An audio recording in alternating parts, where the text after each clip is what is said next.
नमस्कार, बहुत स्वागत है आप सबका। आप देख रहे हैं देश प्रदेश। तमाम बड़ी खबरों के इस बुलेटिन में स्वागत करते हैं आपका।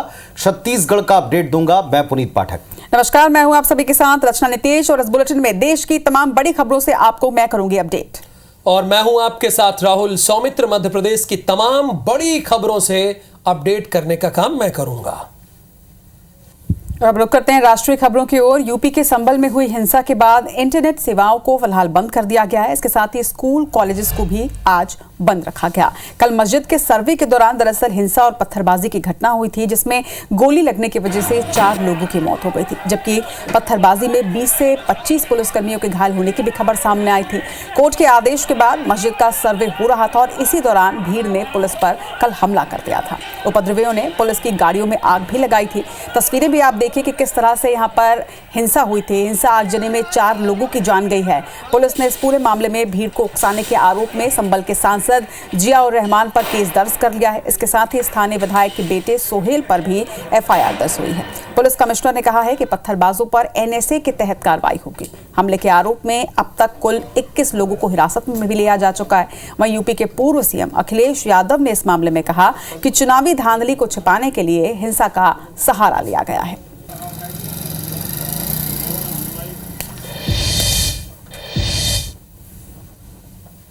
पूरा का पूरा कराया गया ये दंगा है। और किसने कराया? सरकार ने कराया।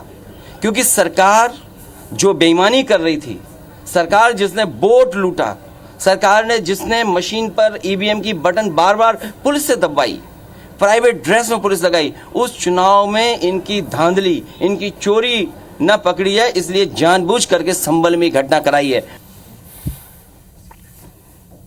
इतिहास के पन्नों को मैं उलटना चाहता हूं। गोधरा में जैसे पहले से प्रायोजित था, उसी ढंग से विपक्ष ने तुष्टीकरण नीतियों के तहत वहां पे सर्वे टीम पे हमला नहीं था। ये भारत के संविधान पर हमला था, भारत के लोकतंत्र पे हमला था। ये भारत को जलाना चाहते थे। इन लोगों ने कहा था कि भारत को बांग्लादेश बनाएंगे। ये संभल को बांग्लादेश बनाना चाहते थे। बीजेपुर उपचुनाव में हार को लेकर श्योपुर के पूर्व मंत्री रामनिवास रावत का बयान आया। हालांकि तो मध्य प्रदेश के मंत्री थे, लेकिन श्योपुर से उन्होंने चुनाव लड़ा था। उन्होंने अपनी पार्टी के नेताओं पर ही सवाल उठाते हुए कहा कि मेरे बढ़ते कद को बीजेपी के कुछ नेता स्वीकार नहीं कर पाए।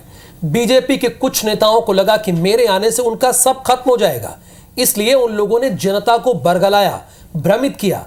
वहीं रावत की हार पर नेता प्रतिपक्ष उमंग सिंघार ने एक्स पोस्ट पर तंज कसा है। उन्होंने कहा है कि बीजेपुर में बीजेपी की हार सबसे करारी हार है।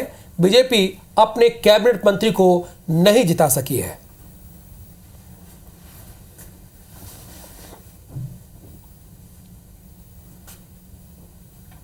परिस्थितियां ऐसी रहीं कि कुछ लोगों को ये लगा कि इसके आने के बाद हमारा सब कुछ ख़त्म हो जाएगा। उन लोगों ने भी पूरी कोर कसर नहीं छोड़ी। जनता को उन्होंने भ्रमित किया और जनता को बरगलाया। जो भाजपा के लोग थे उनको बरगलाया और कहा कि अगर ये जीत के आ गया तो तुम्हारी कौन सुनेगा, अपने आदमियों को देखेगा। जबकि ऐसा नहीं है। मैं पूर्ण रूप से भारतीय जनता पार्टी में शामिल हुआ हूँ और भारतीय जनता पार्टी की नीति और रीति और सिद्धांतों पर चलता रहूँगा। इधर रायपुर में छत्तीसगढ़ भारतीय जनता पार्टी कांग्रेस पर कार्टून पोस्टर के द्वारा एक के बाद एक कई वार कर रही है। बीजेपी ने एक्स पोस्ट करके कांग्रेस और उनके गठबंधन दल पर हमला बोलते हुए लिखा है कि जातिवाद परिवारवाद का सहारा था, जिसे जनता ने पूरी तरह नकारा है।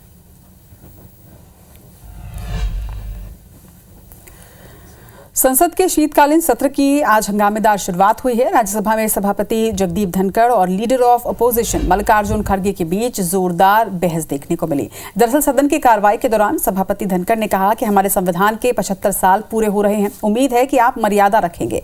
जिस पर मल्लिकार्जुन खड़गे ने जवाब दिया कि इन 75 सालों में मेरा योगदान 54 साल का है, तो आप मुझे मत सिखाइए।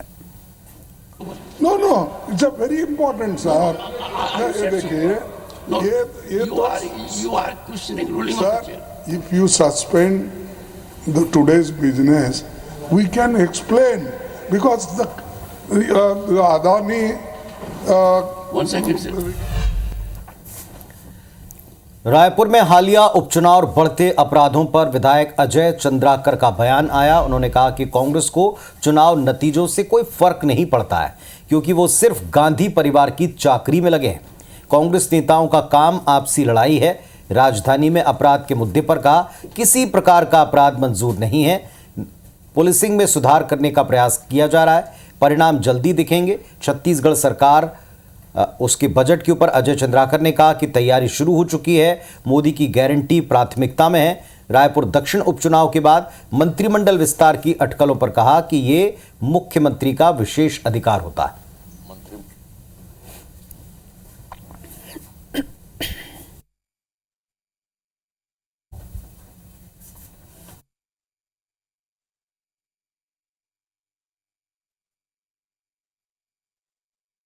अपराध किसी भी प्रकार का कहीं पर हो वो सही नहीं है। डीजीपी से लेके आईजी से लेके गृह मंत्री से लेके नीचे स्तर के पुलिसिंग को ठीक करने के प्रयास तो हुए हैं, उसके निर्देश तो जारी हुए हैं और परिणाम आएंगे उसके। कांग्रेस के बड़े नेताओं को छत्तीसगढ़ का अभी अध्ययन नहीं है, वो अभी पर्यटन में चल रहे हैं गांधी परिवार के निर्देश में। आपकी उत्सुकता जायज है, लेकिन इसके लिए आपको माननीय मुख्यमंत्री जी से मिलना चाहिए, क्योंकि ये माननीय मुख्यमंत्री जी के विशेषाधिकार के विषय है। खबर महाराष्ट्र से, जहां पर मुख्यमंत्री के नाम का ऐलान माना जा रहा है कि आज किया जा सकता है। सीएम के साथ ही 2 डिप्टी सीएम के नाम का भी ऐलान संभव है। सूत्रों के मुताबिक महाराष्ट्र के लिए मंत्रियों का भी फॉर्मूला तय कर लिया गया है, जिसके मुताबिक 6 से 7 विधायक पर 1 मंत्री हो सकता है। गौरतलब है कि 26 नवंबर को महाराष्ट्र विधानसभा का कार्यकाल खत्म हो रहा है और ऐसे में कल यानी कि 26 नवंबर तक सरकार का गठन जरूरी है। एनसीपी शरद गुट के अध्यक्ष शरद पवार ने महाविकास अघाड़ी की हार की बड़ी वजह यूपी के सीएम के दिए नारे को बताया। शरद पवार का कहना है कि यूपी के सीएम योगी आदित्यनाथ के बटेंगे तो कटेंगे के नारे की वजह से ही वोट का ध्रुवीकरण हुआ है। इसने महायुति की जीत में बड़ी भूमिका निभाई, ये भी उनका कहना। निश्चित है, उत्तर प्रदेश के मुख्यमंत्री कहीं जो त्याच्या भाव असा दृष्टिकोन कायम अपेक्षित। यानी महाराष्ट्र के बड़े नेता शरद पवार ने यह माना है कि उत्तर प्रदेश योगी आदित्यनाथ की वजह से महायुति महाराष्ट्र का चुनाव जीत गई है।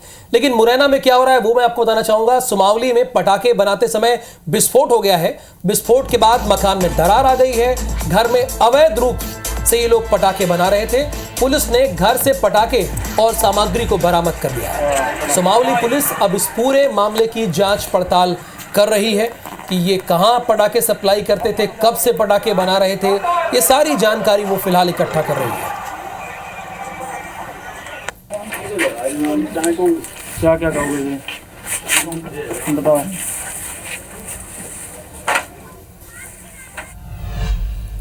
छत्तीसगढ़ में इस वक्त धान खरीदी जारी है और इसी बीच खबर चिरमिरी से धान खरीदी केंद्र पहुंचकर मंत्री श्याम बिहारी जायसवाल ने जायजा लिया।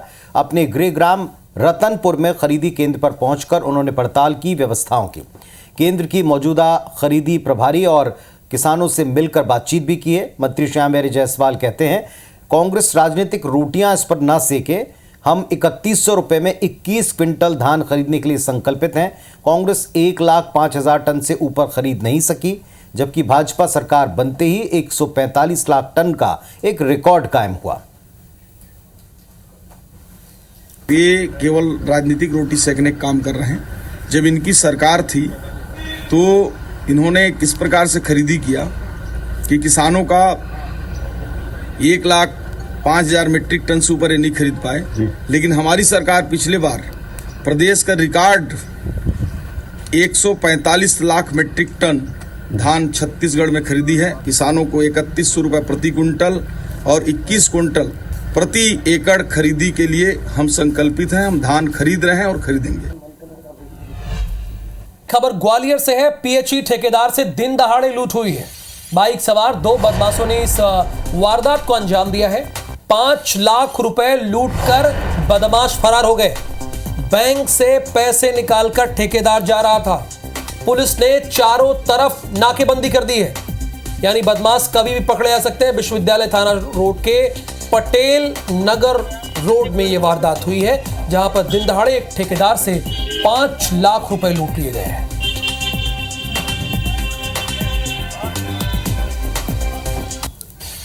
अगली खबर भी बैक टू बैक ग्वालियर से ही है। 25,000 की रिश्वत लेते पटवारी गिरफ्तार कर लिया गया। अब ये जमीन के नामांतरण के एवज में पैसा मांग रहा था। 90,000 रुपए इसने रिश्वत मांगी थी, लेकिन ये पहली किस्त थी। 90,000 की पहली किस्त 25,000 रुपए इसने मांगा था, लेकिन ये पकड़ा गया। जो काम फ्री में होता है, निःशुल्क होता है सरकार की तरफ से, उसके लिए पटवारी को चाहिए पैसे, और जब आप पैसे देंगे तब वो जमीन का नामांतरण कराएंगे। ये मध्य प्रदेश में हो रहा है, और खासकर ग्वालियर में।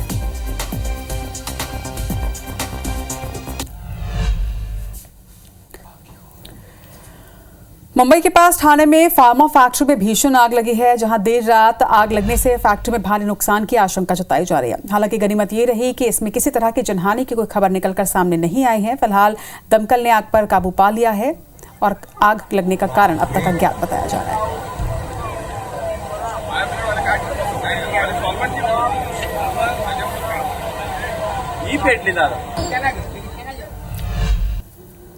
और एक झटका लगा स्टूडेंट्स को जब रायपुर में पता चला कि यूपीएससी पीएससी की कोचिंग के नाम पर ठगे गए हैं। कौटिल्य एकेडमी के डायरेक्टर और पत्नी पर ठगी के आरोप लगे हैं। 21 लाख रुपए लेकर फरार होने का आरोप है। स्टाफ की सैलरी चेक बाउंस हो चुका है। डायरेक्टर पवन टांडेश्वर और पत्नी रूबी मजूमदार दोनों फरार हैं। अनुपम गार्डन के सामने ये कोचिंग सेंटर शुरू किया गया था। पति पत्नी के खिलाफ सरस्वती नगर थाने में केस दर्ज हो चुका है। सरगर्मी से उनकी तलाश की जा रही है। एक और कोचिंग सेंटर के ऊपर बड़ा सवालिया निशान खड़ा हो गया।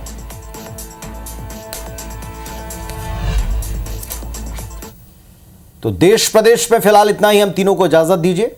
नमस्कार।